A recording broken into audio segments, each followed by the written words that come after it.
In the Pits now has a Patreon. Whether you want to get directly involved with the show, have a product or brand you want to promote, or just want to show support, In the Pits Patreon has tiers for all levels. Head to patreon.com/inthepitspaintballpodcast to check out the supporter, sponsor, and partner tiers. Opening up a Patreon was a level I could never have imagined getting to when starting this show a year ago. And whether I get 1,000 subscriptions or not a single one, I'm still super thankful for all of the support I've received from all of you. Enjoy the episode. In the Pits is partnered with Hydra. Designed by players for players, you can outfit yourself in Hydra gear from head to toe. Have confidence that when you make a purchase from Hydra, you are purchasing a well-tested and well-thought-out product, trusted by several top teams, including first-place semi-pro team PaintballFit.com. I personally recommend their Hydra Black knee pads. Purchases over $100 receive free shipping. Head to hydra.fit to browse their selection and discover the Hydra mentality. In the Pits is partnered with XTPL Events.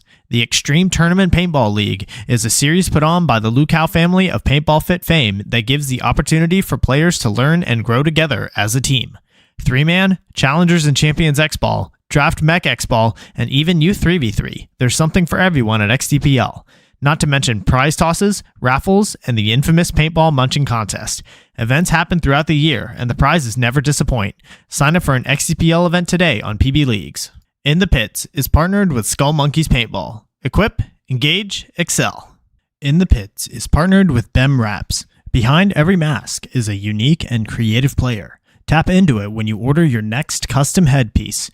Their Build-A-Band lets you communicate with them one-on-one to make your order just the way you want, all the way down to the color of the stitch. Check out their Instagram at BEMWraps for drops and build videos of them working on orders. They offer very competitive pricing, so reach out today to get started on your own one-of-a-kind headpiece. In the Pits is partnered with Uno's Jerky. Made right here in the state of Texas by JC Limon, Uno's has some of the best tasting jerky around, and each flavor has ties back to Texas paintball. I personally recommend the Texas Titan flavor. Head to unosjerky.com and use code PITS10, where a portion of every purchase will go back into the Texas paintball scene. In the Pits is partnered with Compete. Compete is a Texas-based brand by Jell Stewart of professional team AC Diesel that provides custom jerseys, pants, headbands, straps, tech shirts, and any other soft goods to help individuals and teams compete at the highest level. Support Texas Paintball and message Compete on Facebook or Instagram and mention In the Pits Podcast for 10% off your entire order. In the Pits is sponsored by FUAthletics, created with a purpose and focused on building a better you. We are a brand that matters in your workout, and every purchase gives back to cancer research. Go to thefuathletics.com and use code INTHEPITS25 for 25% off of your order. In the Pits is partnered with Get Dat Shot. Get Dat Shot now offers first-in-line photo and video editing, 20% off Get Dat Shot merch, and 20% off prints to all teams that wear the Get Dat Shot logo on their jersey. Message GetDat_shot on Facebook or Instagram to become a Get Dat Shot program team. In the Pits is partnered with Paintball Kumite. Paintball Kumite is a program designed by Colt Roberts of professional team San Antonio X Factor to take paintball players of all ages, experience levels, and skill groups and mold them into champions. The program breaks the game down into small, easy-to-learn sessions designed to help you master the fundamentals so that you can elevate your game. Newcomers to the program get a free 1-hour introductory class when mentioning In the Pits. To sign up for a class, message at Paintball Kumite on Instagram.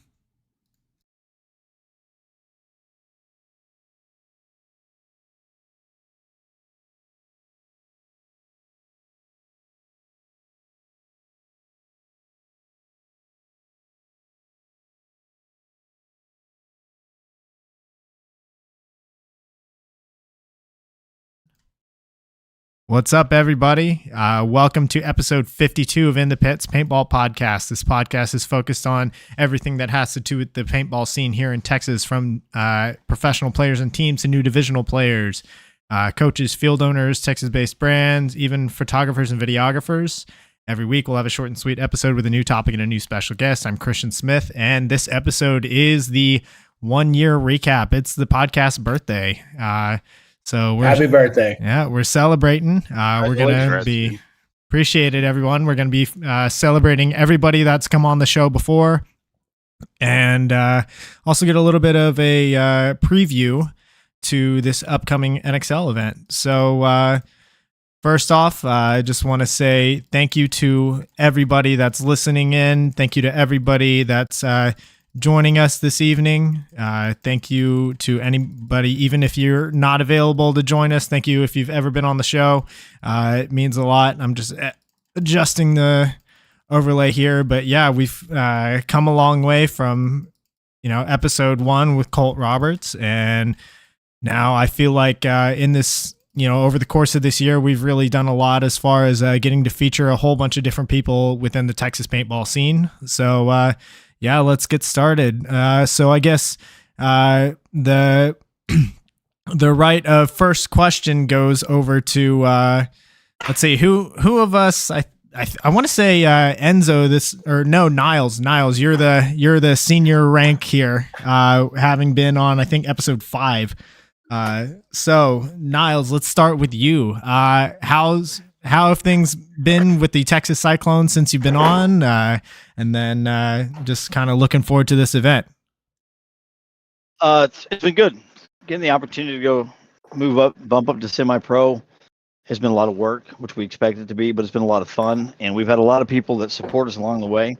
Picked up some new players, kind of changed our roster a little bit. Ryan's been a huge help for us. And then picking up a new coach this year has been a huge help for us as well. And the work ethic of the players, and I have to say, we're having a good time. Looking forward to this event. We've continued to improve each event, and I think this is our event. Everybody seems to like the layout a lot better and had played it really well, so I'm excited. I really am. Our D4 line kind of struggled a little bit this past season with the changes and changeover in coaching, but after this past weekend, I think they're making some great improvements, so we'll see. Awesome. We're glad to be a part of it. Glad to be a part of it for sure. Excellent to hear. I mean, I know the last event with the Texas Cyclones in Round Rock, that NXL event for the semi-pro squad, was a big step up, and y'all had, I think you went 2-2 and you just barely missed the cut by like a point or something like that. So sure. Very quick improvements for your semi-pro squad, and we're looking forward to seeing y'all, go even further. Hopefully make Sunday for this one. I think your bracket looks pretty decently, it wasn't, they weren't too harsh on you. You managed to dodge Paintball Fit. You managed to dodge Blast Camp. But yeah, it's looking good for y'all on paper anyway. I'm excited. These are two of the teams we have this bracket. We actually played our very first event. So I'm looking forward to it. Again, we knew it was going to require a lot of work, and they've worked really hard. And as long as we continue to move, it was sad to see us miss it by 1 point. On going on Sunday, but really and truly, the improvement was huge. So if we fix the little mistakes that we've been making, we should have no problem making Sunday and then continue to climb up the ladder where we need to be. For sure. Well, we're looking forward to seeing how y'all do. So next, I think in seniority would be Enzo. So Enzo, I know you just announced that you're expecting, right?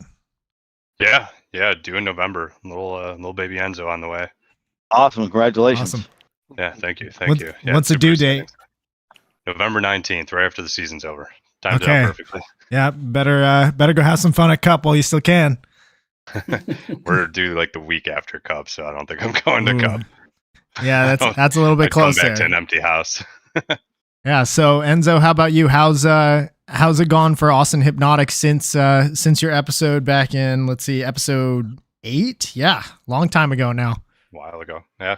No, things look way different. We're playing a lot tougher series. Chris puts together a hell of a series of Bunker Fest, ton of competition coming from around the country, and definitely different than USXBL that we were playing last year. So, we're halfway through the season. We kind of just had like a come to Jesus meeting with the team and realigned, changed up a couple of things, changed our practice structure, and some guys on the team have really stepped up and taken over that. So I think we'll have a much better showing going forward the rest of the year. I'm excited for that.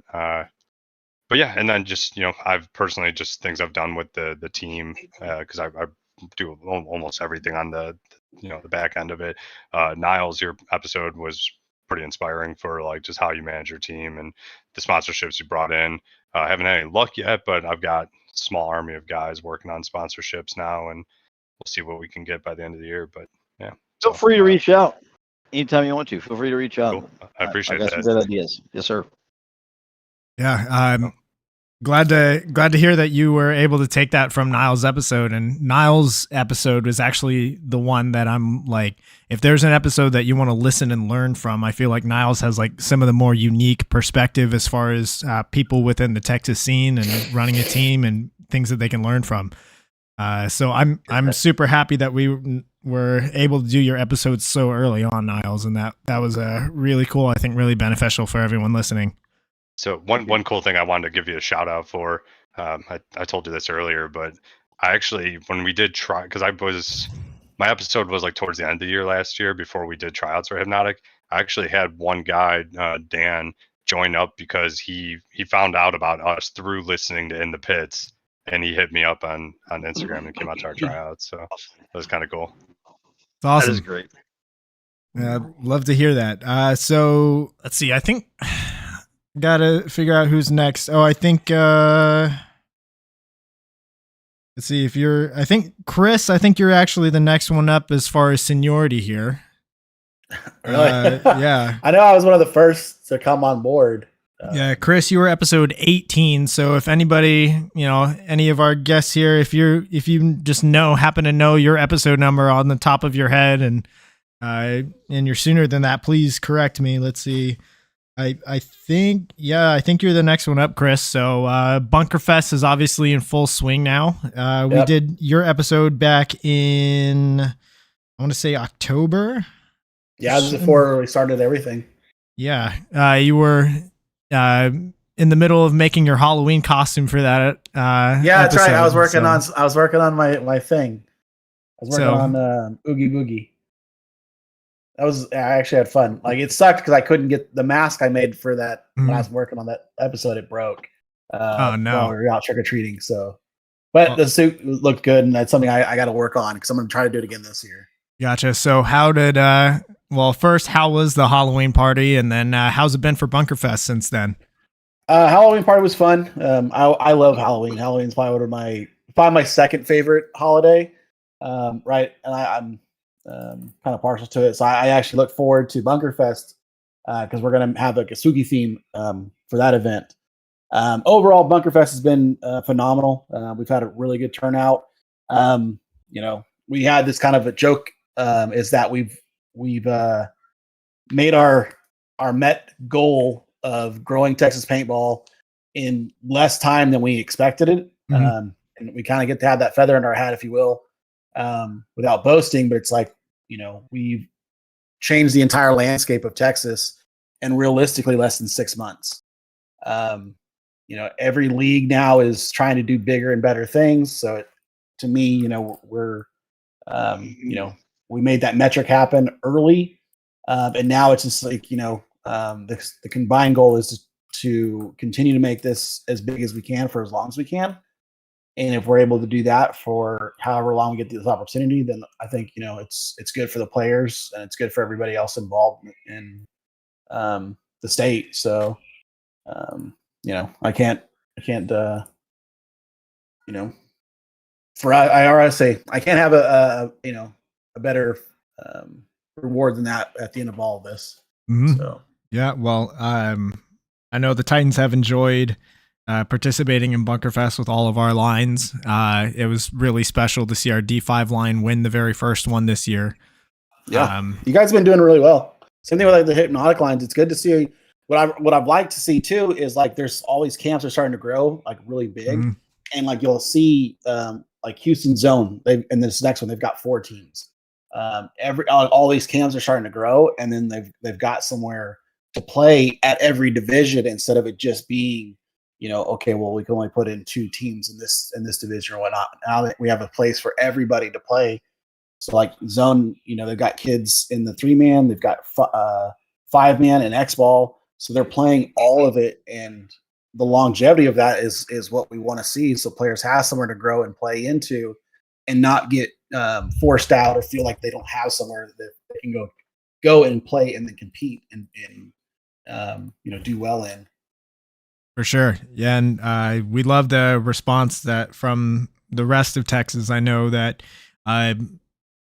recently Mike Hinman of the WCPPL recently acquired the USXBL. So it's going to be, I think competition's good. And now with Hinman kind of entering the fold, it's going to be, I mean, ultimately the goal is to see the Texas paintball scene grow across all divisions and become the most competitive, the most dominant scene in the United States. So I think we're kind of heading toward that.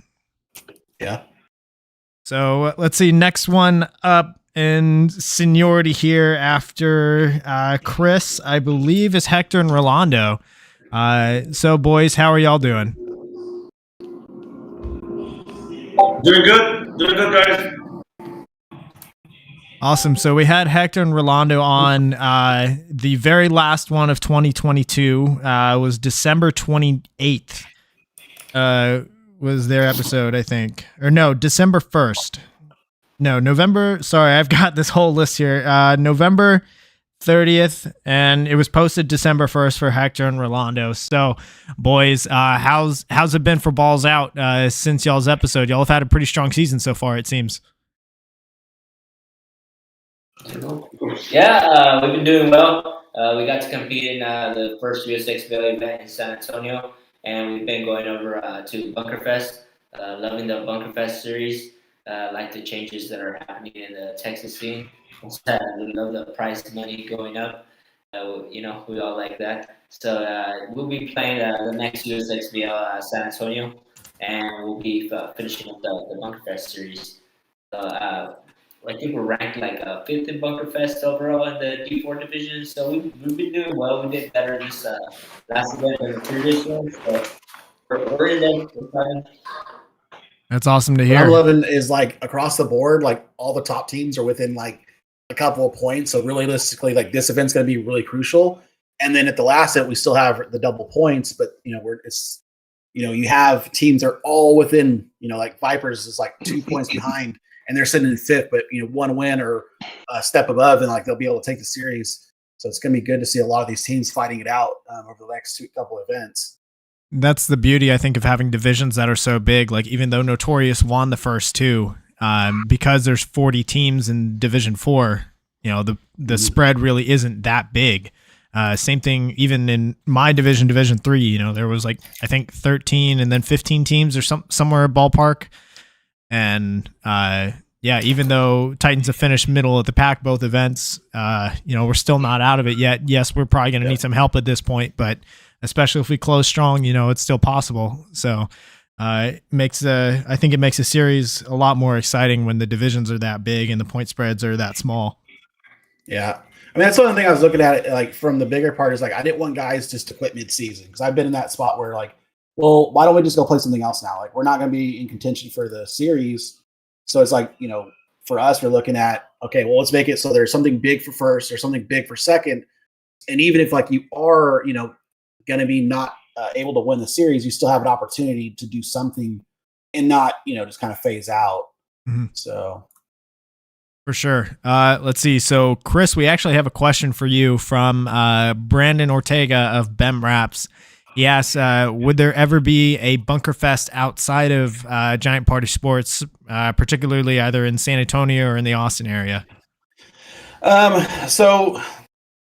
With the whole dynamic of what happened with Mike and everything, so we were looking at sitting here into going into the next year, like, what do we do? And logistically, that was a challenge. It's like, okay, I want big tournaments, and we've seen that that's viable in the state. But the caveat is, where do we go? We have everything to go to Austin. We can do an offsite event and have 3 fields in Austin. I can do that on my own with no help. But if we were going to go to, say, Fit, they've got 3 fields, but they have limited parking. You look at X Factor, they've got 2 fields, limited parking. And I know like there's logistical challenges on both. We're like, okay, well, we can go use this guy's stuff field over here, or we can go over here and use the church parking lot down at X Factor. And so like, are the players going to be okay with that? And that's something like on the bigger picture I try to look at from a customer service perspective is like, yeah, we could go do it, but is it going to be a good time? And then the same of it, are the customers going to be okay with having to put up with extra bullshit? And so that's like the trade-off that we're trying to mitigate the most we can. And now, well, the part if it comes into, it's like, will there be a war between the two leagues? And that's something that I don't want to get involved with because I don't want player burnout.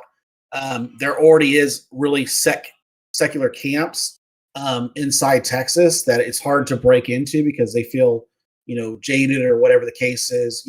Going back to NXL, going from fit to giant, you had that boycott that people said that happened, but actually has happened and still carries on till now. And so it's like, where can we go? So, I want to go to Austin in 2024. I was planning on going to X Factor and Fit. I was going to have those conversations because we know we can't just stay at Giant. It doesn't work. But it's one of those things. Okay, what or where can we go? And then we have to, continue building on what we've already accomplished. And so that's like the tough part too, because what I see end up happening, unfortunately, is we're gonna plateau, and now you're gonna have like two smaller leagues with the same kind of turnout, revolving around each other, and so that's like the difficult part on where we have to look at. So it's definitely not a black and white yes or no question or answer. Sorry. Unless we know somebody down in San Antonio who's got farmland who doesn't mind me renting it for a weekend. Same thing with like guys are come to Houston. It's like, okay, well, Houston's only got one field that I know of that has two fields. And I don't know if they're operational anymore. So I'm completely okay doing offsite events in San Antonio, Austin, anywhere in the state of Texas, honestly.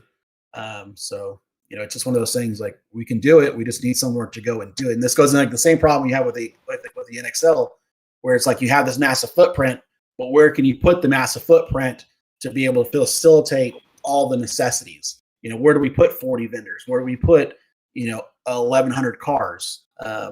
So that's like the tough part. Good question, Chris.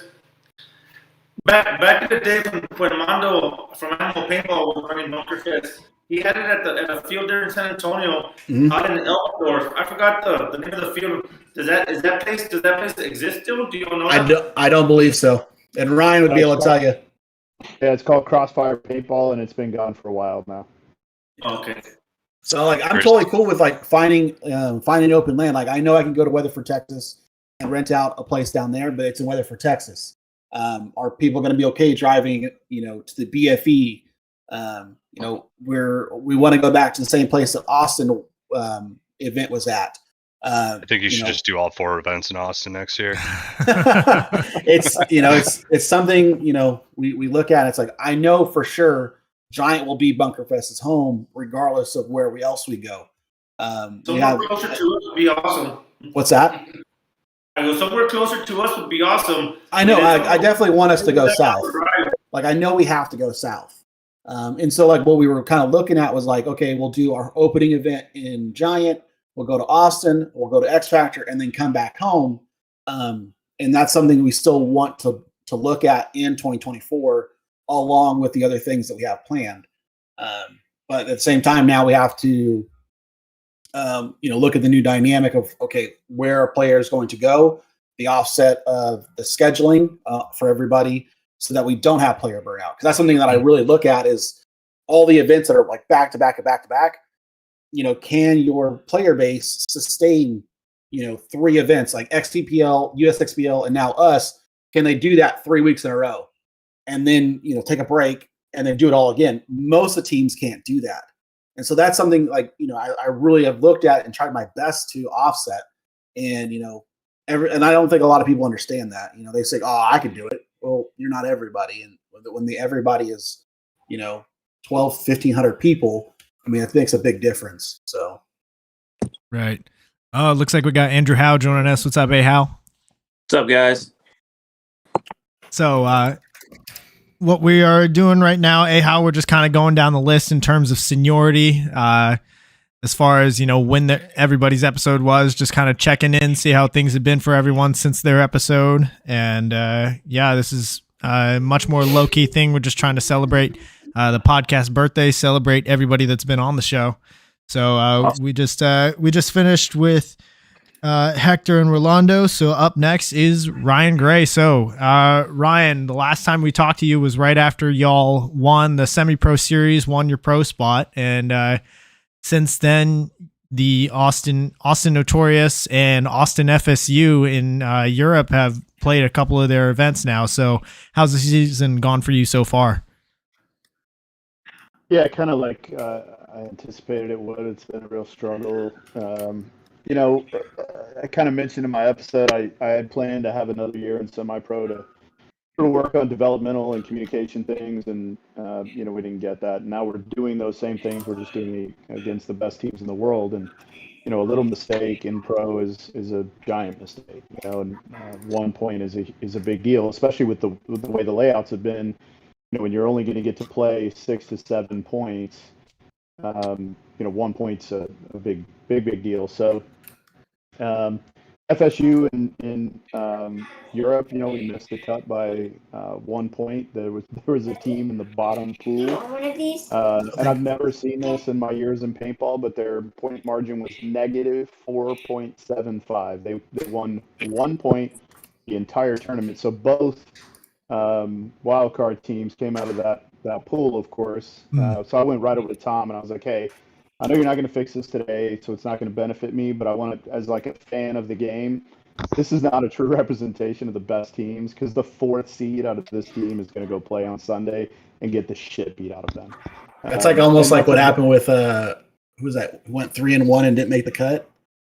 Well, so that I get, right? That happens sometimes, but you know, to watch a team who the only team they beat was the team that literally won 1 point the whole tournament, and that's the wild card team. That was a little frustrating. So, and they got it. They got the shit beat out of them. So it is what it is. But you know, the team is we're in a pretty interesting place right now. I think this is sort of one of those gut check moments. You know, you're midway going into the hump part of the season, and you know, the guys have to make a decision.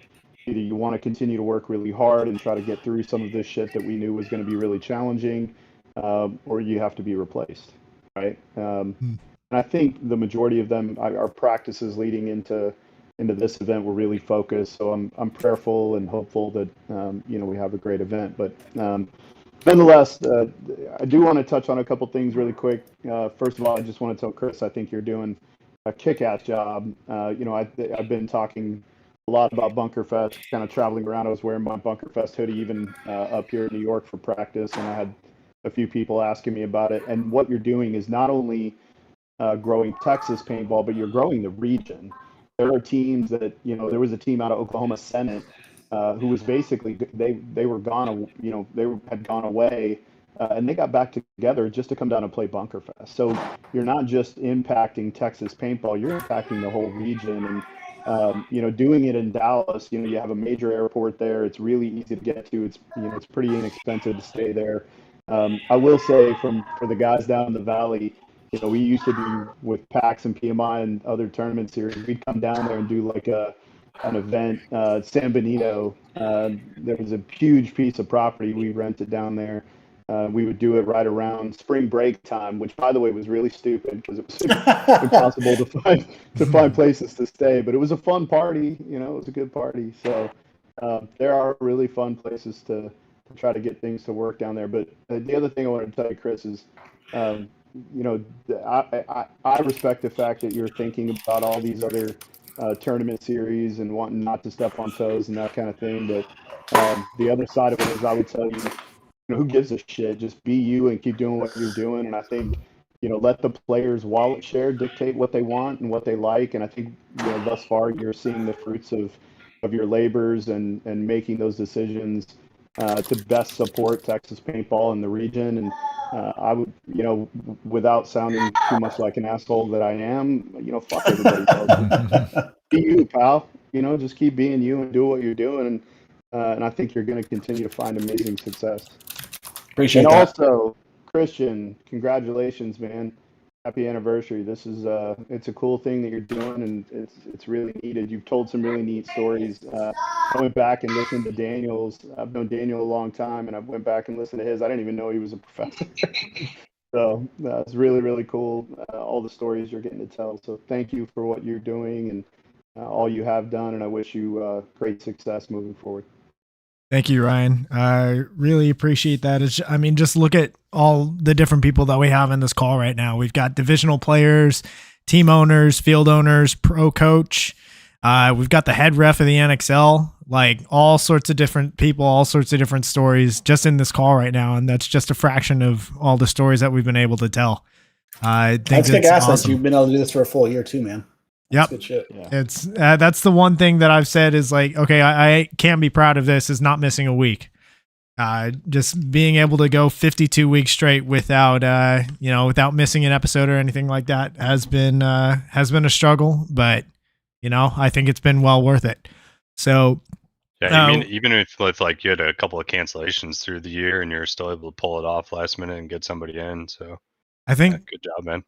Yeah, I think we had the closest call we've had was someone canceled like 30 minutes before the episode was supposed to go live, and then we managed to get someone else on in time. We did have to reschedule once, but that was just by a day, so ultimately still worked out. So we're going to back up a little bit because Sasha just joined us, and Sasha had his episode the week after Niles, episode 6. So Sasha, how's it going with the Dragoons right now? Can you hear me? Are you guys yes, able to hear me? Yeah, we can hear you. Okay, great. Well, Christian, I've got my, hold on a second, 45-minute lecture. Okay, but seriously, wow, I came into a really heavy conversation. Like people were saying, fuck it, do what you want. Like, I love the melodrama in this sport. I mean, like, it's once you get into it, it's just ridiculous. Like we're just knuckleheads running around shooting each other every weekend, right? But Christian, man, great time with the show. You've done a great job. I can't believe, I'm really glad I was on number 6 because I would have hated to follow some of the great shows you had on here. And it's just, I'm really happy I could be part of it to start because it was a great idea. You hear that? You hear that, Niles? He said your episode wasn't great. I'll take it. Oh my God, Christian just gogged me, man. Like, holy moly. But I did want to, I got a lot of heat, especially from that guy in the hypnotic shirt about being such a long episode. And I think you said you're gonna pull a Sasha when you start talking. You like summed up your whole history in paintball. You should have made Sasha go last tonight. Make sure everybody else gets a word in. I know. Sorry. All right. I just came on to say a couple things. First, I wanted to thank Christian. Thank you very much for doing this because I'm really nosy. I just like to hear all these stories. But then also, I wanted to declare myself publicly as a fan of Notorious. I say that because Notorious has been shooting me into the ground for about 10 years. And it's hard as hell to compete in Texas against Notorious. They just always have amazing players year after year after year. They always have great coaches. Mark Franz is just like got an incredible organization. And having been there and when it was just that little punk kid and his dad driving up, like, getting all the good paintball players to see where they've got to now. What a story. I'm just really glad I could have been here to see that. And I got this jersey, the sweet jersey from Paul Hubert. What's the correct pronunciation? Hubert, I think. Hubert.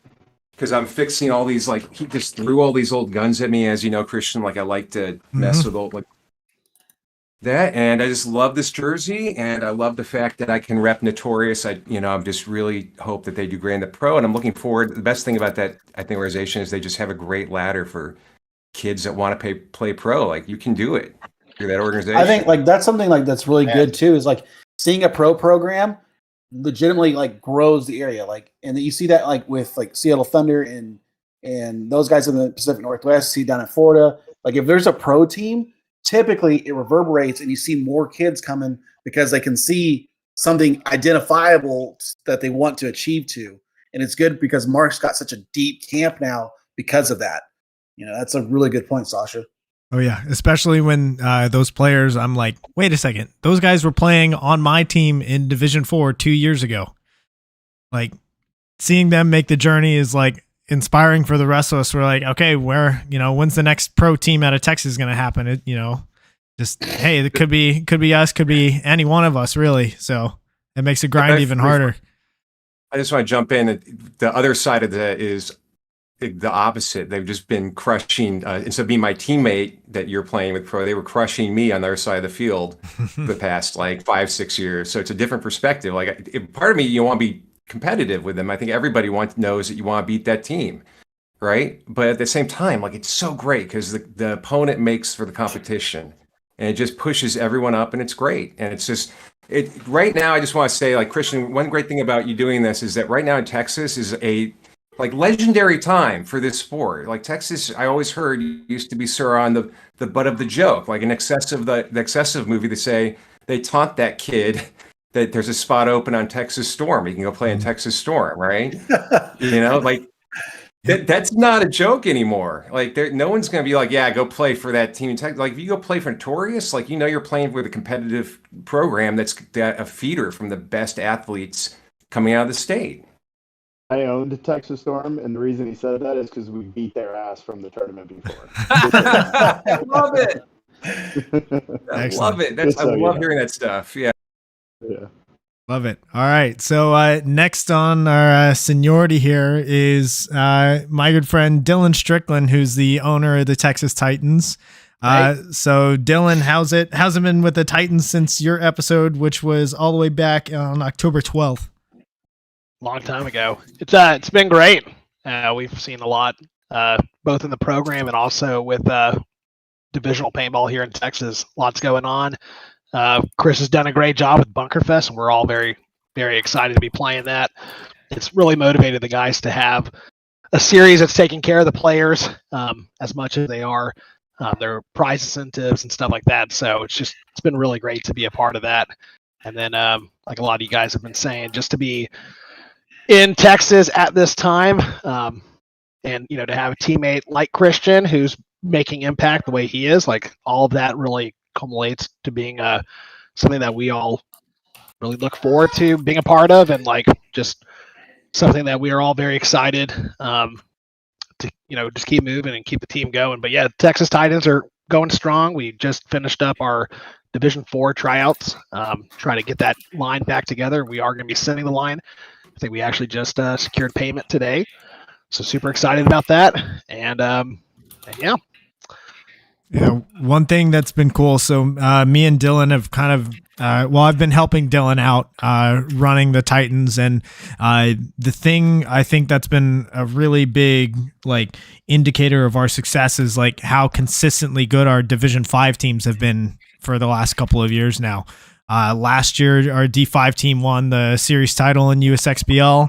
And then we had like a practice squad D5 team, for lack of a better word, that played like towards the second half of last year. And then we let them loose fully on in D5 this year. And they came out swinging and won the first event.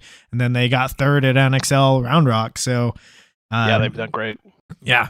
Been strong for the Titans as a whole. I mean, especially with the D5 team, but also like, shoot, since your episode, we had that absolutely insane World Cup where we slogged our way through 10 matches, 95 teams, and we took a top 4.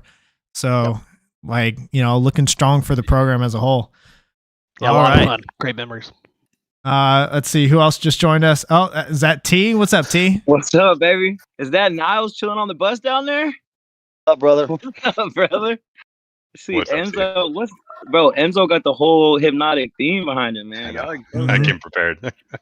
What's up, boys? Everybody doing all right? Oh yeah. So T, Sasha. So what's up, baby? What I've told everybody here at the start was that this is much more of like a low key thing. We're just going to feature everybody that's here, kind of check in, see how y'all been doing since your episode, and then if you're playing NXL, we'll get a preview of that. Actually, let's go back to Ryan for this one. So Ryan, Notorious is getting ready to play this weekend. Y'all have got I think a much more fair bracket than the Round Rock event, to say the least. You don't have the first, second, and third place team all in your bracket in prelims. So So how's it looking? So your bracket, just for everybody's reference, is you got Houston Heat, you've got the Hurricanes, the ML Kings, and the Iron Men. Yeah. What was the question? Just how do I think we're yeah, gonna do? yeah. I guess like how's the team looking going in? I know you also just picked up Harris Hussein. Yeah. So Harris has been awesome, by the way. He's been fantastic. Like I've known Harris a long time. We had multiple conversations before he got here, and they were all kind of wrapped around that sort of energy that he has and making sure it stays positive, and that it's not distracting, and when you instead of like hopper dumping and looking at the other team's pit and kind of being a nerd, like just bring that energy back into our pit, lift our guys up instead of pushing, putting the other guys down. Like it's enough to win the point. You don't have to then, taunt and those kind of things. I think it's better just to let your play do the talking. But he's been fantastic. The group looks, I think we look better than we've looked all year, which is great, right? Because we're supposed to be making steps. But, I hate to ever say how I think we're going to do. Any of those teams that you mentioned that are in our pool could play really well. So ML Kings are kind of a toss-up. It just depends on who shows up. If it's the good ML Kings, it's gonna be tough, right? If they're struggling a little bit, we have an opportunity to take advantage of them. And right now, it's a good time to play the Ironmen while they're still in kind of that rebuilding, feeling each other out phase with the combination of the old guys coming over from. I say old guys, really Corey's the only old guy, and I guess Adam's kind of old, but the older guys coming over from Detroit Thunder and then still trying to put it together. So I feel good. Throwback. I feel good about our opportunity to play well, but who knows, right? Any of those teams can play well. So I do like the layout, and I like the layout for us. It's a good layout for a group that's a little more ballistic and kind of plays on the edge of chaos. So I like it. We were kind of talking before the show started, and I was telling you, a 1 foot gap, a year ago, or not a year ago, still tough, but 5 years ago, a 1 foot gap on the field at the back of the field wasn't as big a deal as it is today. Now a 1 foot gap stops a guy from, getting off the break between that 1 foot gap. And when they put that 1 foot gap, and it's the second bunker out on either side, you end up in the pocket pretty quick. And so it goes back to, you're probably going to get 7 or 8 opportunities. You're going to play 7 or 8 points, and that's it. I swear, the layouts have been like, oh my God. Yeah, I'd like to have a field where we could play, 12 points, for 2 reasons. One, those faster fields I think are good for us, but for 2, from an experience perspective, I want to play Houston Heat 12 points, not 7, because those are emotions and those are experiences that my guys need to have in their arsenal to be able to touch later on as we climb our way up the ranks. When you're only able to play some of these teams 5 to 7 times in a match, that's really tough, man. It's really tough. For sure. Sasha, what's up? Yeah, I mean, I thought about this a lot because as a fan, I want to watch paintball. And if you read about the original X-Ball, they're playing like 30 points, 40 points super fast. And now we're playing, it's not unusual to see in a preliminary round a 1 or 2 point game where there's only 2, maybe 3 points played. And as a fan, as someone also who plays around and guns up trying to design layouts, it seems really clear that when you, as a designer, what you're doing on the field. If I put this here and this bunker there at a certain space, it sets up this situation. Because there's a way that you play spots. And that's why at the last event, you saw people playing the same spots over and over and over again early. So I have to wonder if Jason Trozen, when he's designing these, is he intentionally trying to make for fewer points? Because he could easily put some blocking bunkers in those gaps and suddenly you've got fast field, right? Is there something, are they trying to do this for some other reason, or that's just what he wants? I wonder if part of that's because of, I think 2 events last year, they had to finish their prelims Sunday morning. And I think they're trying to avoid, the 10 to 15 point matches, or even, going back to the Vegas event right before the shutdown where you had an 18 or a 19 point match where, suddenly you're not finishing your prelims. The thing too is you have the amount of time regardless. And like I would say, definitely the NXL on the pro division level, like that time is that time. Like they don't go off that schedule at all. Like Jason's really good with that. But like the divisional guys, like 100%. Like there's just so many of us in the divisional pits. 10 minutes here, and all of a sudden it's 3 hours down the road, and we ain't done yet. Yeah, well, but the thing is if we were to play, if you look at the math, and we were to play 12 to 15 points, and they do that break in between each one of those points, and you have 4 teams, so 2 matches that both play 25 to 30 points, and then you put the breaks in there, you're going in an hour. You're an hour and a half instead of an hour. So it would create a problem. So I do think, Sasha, to kind of answer your question, yeah, I think they keep that in mind. I think that's part of the process of, I want the field to be fast but not too fast, right? Like before every event, Matty Marshall will call me and say, "Is the field fast?" And every event I say no. And he's like, "Damn it," So like, he wants it to be fast because he wants the ballistic, he wants the chaos, right? But unfortunately, like there's just not enough time in the day, especially with 20 damn teams. And it's benefited us, of course, but I would much rather, as a fan, I'd rather them go back to 12 or 16 teams and let's play some longer longer matches. I grew up in that X-Ball world where we played 2 15-minute halves. And that was, not only from a coaching perspective, but as a fan of the game, man, it was cool to watch. It was so you got a 20-man roster. Yeah, you watched there were some points that were like 20 seconds, and then you go off for 2 minutes, and your next line goes out, and maybe that one's 25 seconds, and then they come back in, and your next line goes out 2 minutes. So being able to run 2 lines, and like while one of my lines is playing, I'm prepping the next line for the next play. And I'm literally turning around to see the breakout and then turning right back around to call the next play. Or as a player, it was also a lot of fun because you got to play the field a lot, right? It wasn't a go out there and you're going to hold this zone for 13 pods. You only carried 4 because that's all you needed. The game was so fast. So I do think there's a lot of time element involved because they try to do this 20-team pro thing. Which I don't necessarily think is the best idea, but I'm not in charge and they didn't ask my opinion, so I guess I'll shut up. How long ago was the 2 15-minute halves? Because I'm new, right? This is like my 5th year playing. But I heard him say 30 points, and I was like, when was that? It's been a while. 2004, 2005. I think 2006 was like the last time I that I want played that. 15. I want that action. No, like I said, I was like, what? 30 points? That's crazy. Yeah, I agree, man. Factor in 2007 and 2008, we played 15-minute halves. That's cool. Yeah, this shit's getting boring, boys. I'm just gonna sum it up real quick. Let's spice it up, man. The thing is like everybody says that they want that, but every time it's come around, regardless of who's done it, no one does it. It's like 7-man. Everybody wants 7-man back. Anytime 7-man pops up, nobody signs up. Don't we really kind of have 7-man now? Because the games are so slow. It doesn't matter if it's 5 or 7, but the style of play is best of 3. We should almost if they keep doing these, seriously, if they keep doing these fields like this, let's just do best of 3 format. Because that's who's winning. Like two guys got shot off the break, and now you're playing 5-on-5. Sure. Like, I want to say the last layout that we just did for our last event was awesome. Like I got to watch so many fun breakouts and guys were really creative and it wasn't stale. I don't feel like any of the games are stale. I think as the games progress into Sunday, nobody wants to be that guy who makes a mistake. And so games naturally slow down come final times. But I felt like during prelims, we had a lot of good solid play.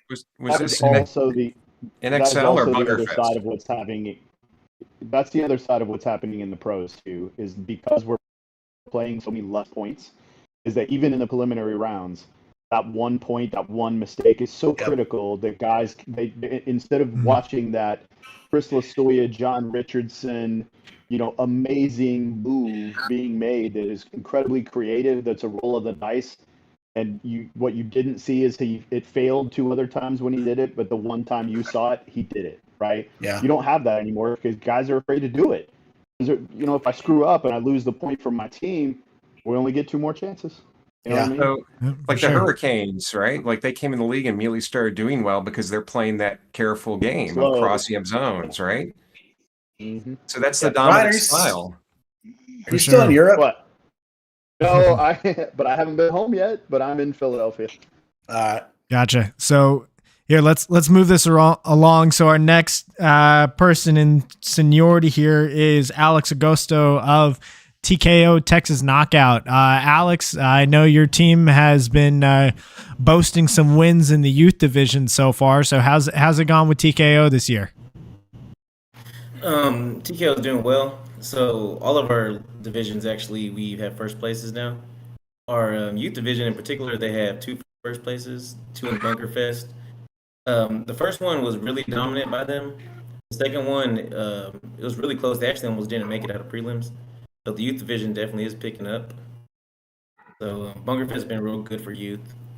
As far as D5, they have a first place and a 4th place right now in USXBL. Then D4, they haven't done so well in Bunker Fest. I think we're like 25th right now. But it's always within like a few points. Like our bracket at the last one, everyone had 2 wins and there's ties. And we just got edged out in that one. But we did win the last USXBL, which that was pretty cool. Then that was a good event. Yeah, dude, your youth division looks crazy. I was wondering at Bunker, like, what pre-workout do these kids take? Because they are going off right now, bro. It was fun to watch, man. Y'all keep it up. That was fun to watch. It's not pre-workout. It's an injection. Yeah. It's all the belts they've been lifting. Yeah. Just lifting up those belts. They work really hard, man. And they don't really get to play against kids. Like a big shout out to like Dallas Vibe. They'll scrimmage Dallas Vibe, who take it easy on them, and they don't like destroy our kids, but that really helps them just learn how to play. So they get a lot of coaching from a lot of higher level people. It's not only me coaching them. We get I bring a lot of people in. Like I'll take Joe Stewart. I'll have Ernesto Vasquez, for example. I had John. So people who I think can teach them different things, I bring in.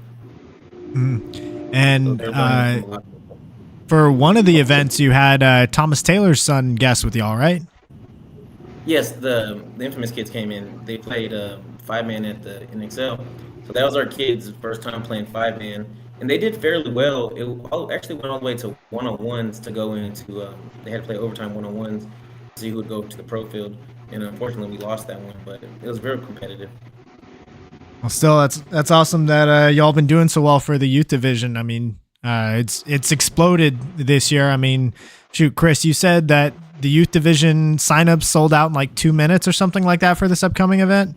Everyone has sold out in 2 minutes or less, and then we opened it up this one to 15, and it sold out in like as soon as I hit submit or refresh, it was sold out.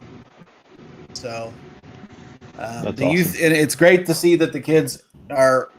It's really great to see the parents, and then at the same time, knowing that these kids are able to do it is awesome. So that was like something we really wanted to make happen this year, and it's good to see that the response is immediate to what we wanted to do. Yep, and it's cool seeing like even at X Factor, we went out there just for a street ball day, and like there was youth teams mixing in, and I haven't seen that in the 5 years I've been playing out here. So that's really cool. Really new, yeah. At X Factor, like there's this whole youth movement going on, and it just popped out of nowhere. It's the Countdown City guys. I mean, first it was Rapids, then it was Reapers, now they're Countdown City kids, right? And it's just crazy seeing these little 11-year-olds. Like you never used to see that X Factor. It's all just more competitive, older, like established tournament players, right? For sure. And on top of that, one of the youth teams that are signed up for the next Bunker Fest is Paintball Ladies Youth. So you've got young girls that are coming into the scene as well, which is I think is amazing. It was crazy. Like Cindy's like, I can't pay this. I was like, just you're okay. I already got you. She's like, I can't pay. I'm like, it's okay, Cindy. And then, like her and Sherry are freaking out because they're trying to get those girls who they found at the last tournament who were like in that age demographic. They're like, all right, do you want to do this? They're like, yeah, we want to play this. They're like, all right, we'll make it happen. So it's really good to see across the board that everyone has a chance to go in to play paintball, fodle, and what I told everybody is like I want that whole division to be where these kids can go in there, be clumsy and chaotic, and just learn the game, learn to love the game before they go up and get thrashed on by assholes. Yep. Well, that's awesome that you're getting the response that you're getting, and who knows? I bet there's, I mean, even just looking at this list, I know the Countdown City guys didn't make it on for this one. So, it's exciting to see what the space that will eventually be available for them. Yeah, so what's going to end up happening with this event, and obviously it's going to play out on the registration. So if we don't get as many D4 teams, what that means is we can open up more D5X spots, and we can open up more youth division spots. And so D4 we knew was our biggest pool, but we knew going into the third event, it's always a slump event. Even with the NXL, there's less teams typically in the mid part of the year than there is any other event. So on this one, we don't have as many D4X teams, and that means we can get more youth teams and more D5X teams as well.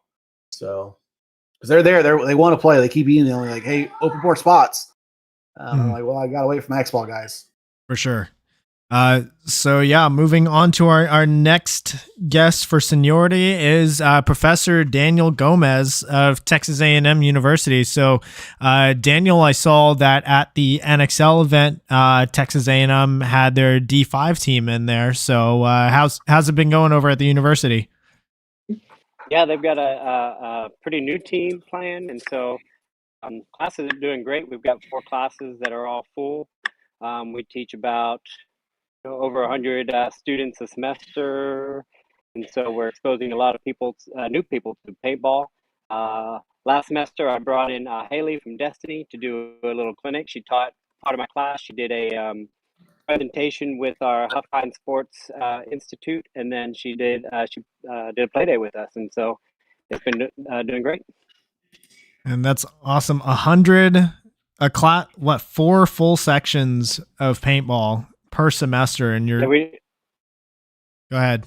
We've got 2 that are just paintball, and then 2 that have it's a 3-hour science class. So you get to play a day of paintball, and the other day is a lecture. And so at least 30 in each class times 4. So we're doing pretty good. Yeah, that's awesome that you're able to do that at Texas A&M and still bring in a whole bunch of new faces every semester. So good on y'all for that. Hope that still goes strong. So let's see, next one after Daniel. Yeah, go ahead, Sasha. I just want to say I was at the Houston, Texas Paintball Series 3v3 this weekend where I came in dead last, but I did see an Aggie there, and I was very happy to see an Aggie out on the paintball field. I mean, it seems like a perfect match sport for that school. They weren't champion team, right? The players right now, they're fairly new, and they're around, and so they come to school here, but then they go back home and they play with other teams. Are the Aggies going to put in a CPPL team this year for the college? I think they're looking for it. Yeah. I got to see the first one happen down at MVPS, and Brody and Reese and all those guys are doing a really good job down there. And it's cool because it's also alumni. We were actually talking about doing an alumni game with the alumni versus the current students. Sweet. We might kill them though. All right, so I played in the first Bunker Fest in it was 04-05 A&M versus Texas. Bobcats or the Longhorns? No, Longhorns. Nice. Yeah, it's something we need to bring back. I hope that if college paintball comes back to Texas, then we can get it going again, because that's how I first entered the scene. That's how a lot of my teammates first entered. And yeah, it'd be really cool to see, because back when I was in, there was 15 different lines at events, 15 to 20 lines from a bunch of different colleges. So if we can get back to that, that'd be really cool to see. So next up is T. So T, we had you on episode 41 at the end of March. So T, how's it been going since when we interviewed you, you were coming off of that win at that first Bunker Fest event and coming off of the MVP vote. So how's it been going for you? It's good, bro. That same 3-man that Sasha just said he got last in, we won, and I got another MVP. So that made it grow an inch, to say the least. But yeah, no, dude, it's been a good run, man. Like I said, it's only my 5th year in paintball, so I was really bad until about 18 months ago. and now it's starting. Now the hard work's starting to pay off. So I'm just enjoying. Can I ask what you did to get better so quickly, so I can do that also, not get dead last? Dude, I just refuse to get outworked, man. I mean, the only people in Houston who outwork me is probably the Cyclones, and that's because Niles, he's a beast, he's a savage, and I see, the work they put in. But no, I just like everybody on my team. I was like, no, I'm gonna do both days this weekend. I'm gonna be one of the first people there and one of the last people to leave. Yeah, I don't know, man. I'm just kind of crazy, so like, I just went all in, and I just, refused to get outworked. And then my D5 year, we won like 4 or 5 tournaments. D4, we won like 3 of the 5, and then D3 we started winning. So it's just having the right people around me, being around Devin, Stewart, obviously, and Nico. When I first came around, they helped out a lot, and Max. And yeah, there's a lot of killers on my team that are way better than me that made me look good. So that's always the best. You do put in the work, though. You really do. You put in a lot of work. It's always fun working with you. Thank you, man. I don't know who said that, but whoever said that that was Niles. Oh, thank you, bro. Hell yeah. Sorry, there's and it looks like the Brady Bunch on here, like trying to figure out what box I'm talking. But yeah, no, I do, man. I try really hard, bro. I love paintball. I was doing a lot worse in my extracurricular activities in life, let's just say.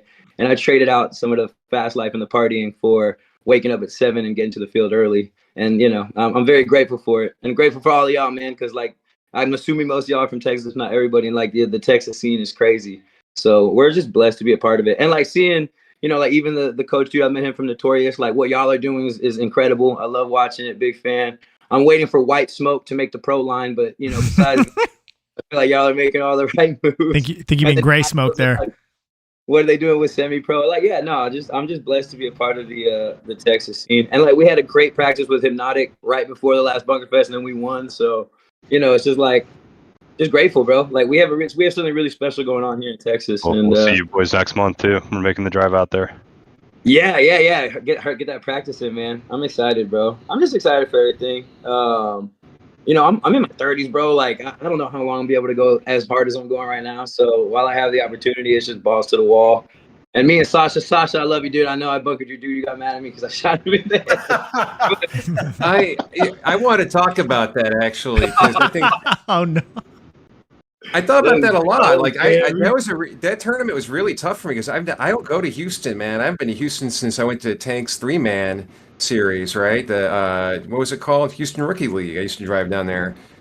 It's amazing to see this great tournament scene in Houston, but you guys are mean down there. It must be the heat, or it's the humidity or something. To get to what Chris was saying though earlier is that you want these 15-year-olds to have a chance to learn to play before they get run down, basically, and bunkered, and that's awesome. But I think in the upper divisions, I wanted to ask actually Christian this: what's the worst nightmare for someone running a field or running a tournament? Or Chris Rangel, what's the worst nightmare of something that could happen?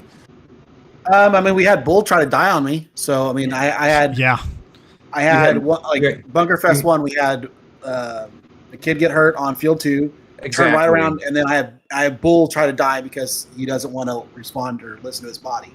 A what? Bull Godfrey. Collapsed. Collapsed right before the D5 match, the finals. Oh my God! So that's probably the worst case scenario is someone trying to die. Right. So my what point do you say, is, Sasha, that your fear is that someone's gonna get hurt, huh? Absolutely, man. The thing is that the way the bunker happened, when I saw is the gun went like this, sort of up towards his head, and that's just unnecessary and dangerous. And if I was a tournament organizer or running a field, you would not want to see that happening, because you're just the worst nightmare situation is flashing before your eyes. That someone gets seriously injured somehow. I feel you, man. I do, and I did apologize immediately to the guy, but bro, I don't know. I play hard, and I get it. I get it. I'm not a kid, right? So I didn't get treated with any sort of handicapped or anything like that. But I got bunkered bad. We played at zone, and I think I played for 12 weeks before I won a point, dude. And so in practice, for me, it's different.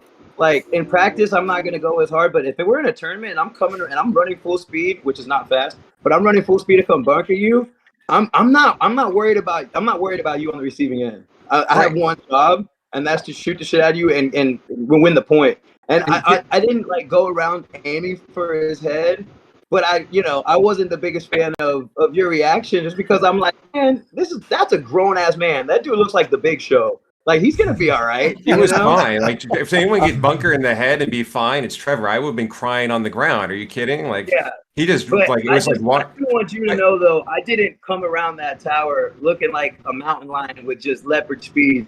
But I didn't come around it thinking I'm going to shoot him in the head. I just came around, and then he turned to trade, and we both just kept shooting a little. And I did apologize, and I don't want you to think it was malicious, but like I said afterward, like I was upset at first because of what I saw. But look, I came over and explained that I wanted to leave it on the field, right? And it's all good. But it got me thinking about like Chris's point, like in other sports. Like football, like you have to tackle a certain way. You just can't spear the guy with your head every time, right? Like there's targeting penalties, And in paintball, I don't think it's any different. Like you can choose how you're going to bunker someone. Like everybody knows this. You can run someone and you really want to fuck them up. Like you can just ramp all the way past, or you can walk up and shoot them once in the pack. Yeah, but like that's soft. But the thing is I've been on both sides of this. That to me is soft. Yeah. That is Charmin 10-ply, ultra soft with a little cute bear on it. Because it's warfare mentally as well, and it's like if we're playing you and I'm gonna play you again at another point, I'm not gonna shoot you once, bro. Like I'm just not, and I mean no malicious intent. And when I tell y'all I want to be friends with all of y'all in real life, I mean it so sincerely. But on the field, it's not even a thought in my head. I don't even trust anybody. If I'm playing against you, I don't trust you. I see it, but I'm not thinking about how many times I'll shoot you. I'm just thinking about getting the job done. And I think that we could agree, disagree, because I love y'all, dude, and I love stealing y'all's pods. But you just want to run. I will say, I really have nothing against anybody, and and I expect the same in return. I don't, if I get bunkered bad, it is what it is. I'm gonna come out the next point swinging. So that's just my opinion. I will say it wasn't intentional, but there's just no way in a tournament setting, different at practice. But we're about to see you guys again for another point. If I come around the corner, I'm not trying to be nice. I want you to be mad at me and get flustered and try to do the same and make a mistake so I can shoot you on the next point too. Yeah, I think that's just my mindset, man. And I really hope I don't come out like an asshole. I'm with T here because here's what I'll say. Thinking back to the World Cup layout, you had that big wall right in the middle. If I'm gonna go get a dude out of the wall, I'm gonna make him think about coming back to join me in the next point. Oh yeah, 100%. Okay, Christian. All right, so. My point is that that's not the situation. When I was at World Cup, one of my game plans was to run up the middle, get shot, stand up so people could shoot me more while my teammate was running behind me into the snake. It was a play that we stole from Cole, right? We didn't do it as well as them, but my goal was to go and get shot to fucking hell. That was my plan. I'm talking about a situation where it's a 3-on-1 and there's a guy in the tower, and you can see which way he's shooting. So if you're a good player, you can run up and shoot him. And so the decision is how are you going to do it? Are you going to go fuck him up to make him be punished for the last guy, or are you going to be putting one in the pack? You have a choice. That's all I'm saying. Just don't be the last guy alive. Yeah, in my defense, we switched my way. We were shooting each other. Right? Just saying that.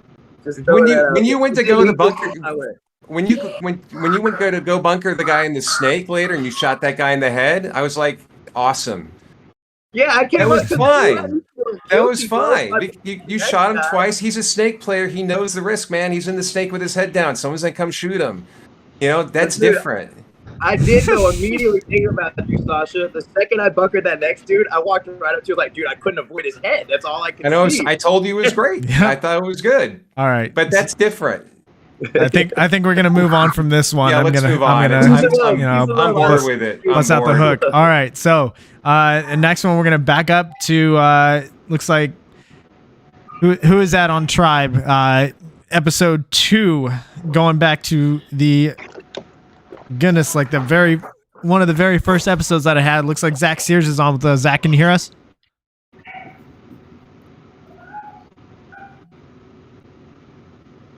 Zach, I think you're muted. Okay. Won't say. All right. Enhance. All right. Hey, Christian, I got to get going, but I just want to say congrats on the year, man. It's been awesome, and thanks to everyone in here for sharing all your stories and knowledge and whatnot. It helps the community out a ton. I appreciate it. So. Yeah. Thank you, Enzo. See you soon, Enzo. Yeah, see you next month, then. All right. So while Zach is working on his stuff, Zach, we'll come back to you in a second. Next in seniority is the head ref of the NXL, Andrew Howe. So, hey, how you been doing, man? I'm doing good, man. Congratulations on this. It's really awesome. Appreciate it. Good on you for being consistent, for sure. Thank and you. doing your live. That's really cool. Thank you. So Andrew, you've been obviously traveling all over the place since we had you on right after, what was it, like World Cup or something like that? Or right? No, it was right after the first Bunker Fest and the first USXBL this year. Yeah. So yeah, it was like right after the beginning of the year. So how's the traveling been going? Have you been keeping busy with reffing all the locals and reffing the NXL stuff? Yeah, I just had about 2 weeks off. But then I'm going on another 3-week excursion here coming up. So starting tomorrow. But it's been fun. It's been great. It's been great. Awesome. Shout out to my man Chris. Bunker Fest has been great. You guys are killing it. Hot but great. Oh, just wait. All the I leagues mean, been great. USXBL has been awesome. NXL has been good. But yeah. You think that it's been hot so far? Just wait until you get into the July and the August events. Those are going to be the killers.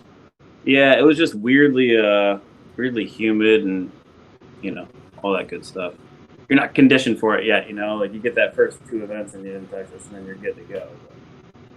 It takes a while for us guys that are out there all the time.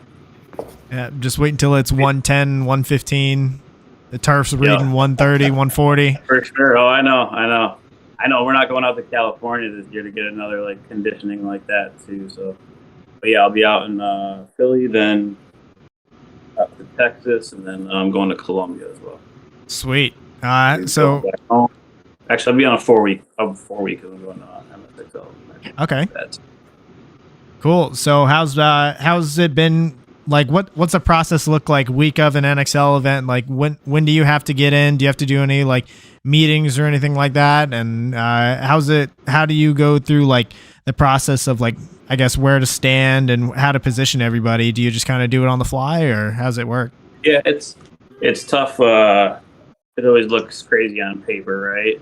Just like anything else, it's like when you're playing, you gotta really see it in person. So, depending on what the final are for who we get in, there's always some things that can happen where we lose a guy or something like that. But I'm looking pretty good. My numbers are always good. I can pull someone up. So, we'll get in. I'll get in tomorrow. Some of the guys have already been there. Some of my guys do set up, so they're setting the field up. They get a really good look at it.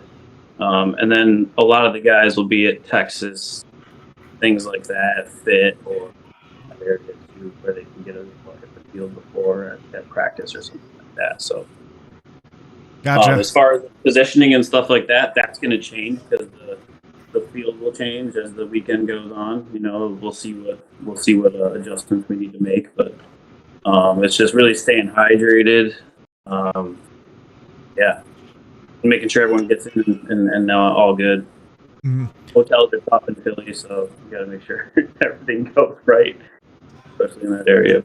Right. But yeah, I guess my one question for you. Preparation. We'll do a dinner, before for this event, because it is a little wacky and some of us haven't seen each other in a little while.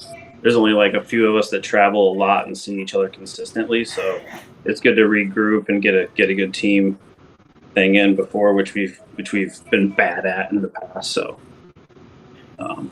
yeah, Friday, just like the teams, we're figuring it out too, because it doesn't always play like they do at practice, even if you do get a good look at practice. So, yeah. My one question is, I'm looking forward to seeing how y'all position yourselves to ref kind of the inside of the snake around that 50 brick. If anyone goes the inside route, how are you going to be able to see that? Yeah, that's the question. I mean, we've talked about, just in the last couple of days, we've talked about where we're going to position that tower, so where I'll be, because I think even with that larger bunker, it's going to be tough for me even to see into there.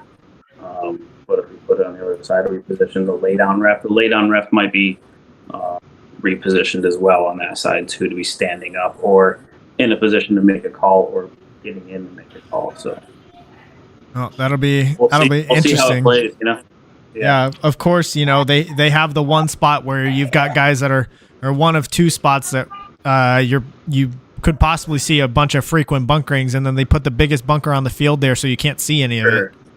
Yeah, and I think it's, there's obviously going to be people are going to be able to get to those spots pretty quickly. And if they don't, maybe they do a bunch of work to get there and they do bunker that guy first. And, when they do actually make it first, it sucks to just call it trade. You know what I'm saying? So getting in those positions to maybe make a call that could help or alleviate some of that. Who knows? I don't know. We'll see. Sweet. There's options, though. I have enough guys to make it work. So okay. Gotcha. Well, sweet. Hey, Christian, I'm gonna get out of here, bro. I just want to say thanks for having me, bro. Congrats. Stuff like this really grows our community, man, and I'm super glad to be a part of it. Wrangle, you're my hero.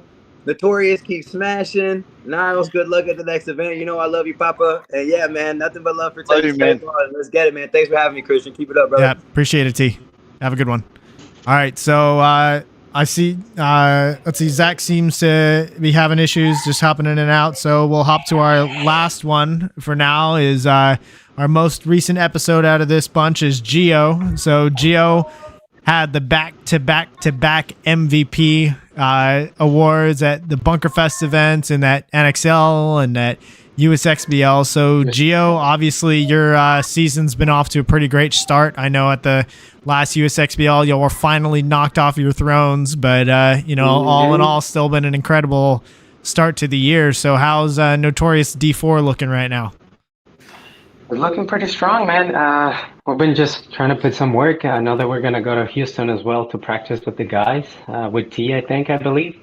I don't know who one of the guys is talking to them, so we're going to try to go before the next event to have a better practice. And I hear you guys were talking about the youth division and all that, but I had a lot of my nephews and nieces talking about it since they watched my episode. They've been getting kind of inspired to get into the paintball world, so I'm like, come in. Yeah, that's so cool that people are that.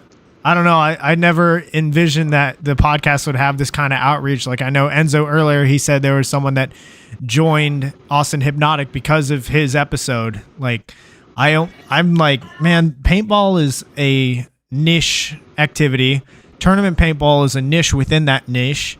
And then we got the Texas tournament scene, which is even smaller subgroup within all that. And you've got people like we catch random people listening, like people entirely outside of paintball in general. Like looking at my analytics, I've got people from California, I've got people from New York, people from Canada, from the UK, like all over the world, people listening in, like maybe one or two or three people, but like listening consistently every week. So it's cool to see this kind of project grow and have this kind of outreach. So that's awesome that your nieces and nephews coming in. Have they been actually stepping foot on the field? Not yet, so I'm just waiting for them to get that step and then step into the field. They've been talking about it, but I'm just waiting for them to show and introduce them to paintball. That's awesome. Well, once they do get in, you got to be fast on the trigger for those registration deadlines because they go fast. Yeah, good job, Chris. I appreciate it. Thank you. All right, so guys, I'm gonna hop off here too. I appreciate everything. All right, thank you, Niles. Hey, every one of these people on here have been great, man. I love the way you see you got this thing going. It's been very supportive, all Texas paintball, and I hear about it from paintballers all over the country. So you're doing a good job. Appreciate it, Niles. Ryan, thanks for all of your help and support. I appreciate everything you do, and for Texas paintball. So we appreciate it. Chris, same thing, brother. Great to see Bunkerfest doing so well. I'm excited, and we're going to put a couple more lines in there this next one. Next one you do. We just didn't have time to get them all together. We appreciate all the support. Yes, sir. Appreciate it. You guys have a good one. We'll talk to you later. All right. Thank you, Niles. See you Drive tomorrow, safe. pal. Good luck. See you, sir. All right. So that does it for everybody that's on here. I think we're going to, call this to a close. It's been awesome getting to, check in with everybody. Everybody that's listening, thank you all for your support over this last year. Go back and listen to some of these episodes. There's been so many awesome and unique perspectives. Even if it's someone that you don't like, if you don't know their name at all, or maybe they're not like within your little like from your local field or whatever, like go back and listen, because there's lessons to be learned from every single episode. Even listening to when I had the TKO youth kids on here after their win, like their perspectives are awesome. And so, yeah, I encourage everybody listening out there, go back and listen to other episodes, learn a thing or two about someone else. And let's keep bringing Texas paintball together and, start featuring more and more of us, establish those connections. So yeah, we will see everybody next week for year 2, episode 53. We're starting it off strong. We're gonna have Mike Hinman on the show. Gonna get to talk about his recent acquisition of the USXBL, him coaching AC Diesel now, and yeah, there's going to be a lot there. So y'all, we will see you then. Thank you everybody online tuning in. Thank you everybody right here just joining us in on this call. So y'all, everybody have a good night, and we'll see you out there on the field. Thanks for having me on. Appreciate it. Happy birthday once again. Yep. Thanks, Christian. See you guys.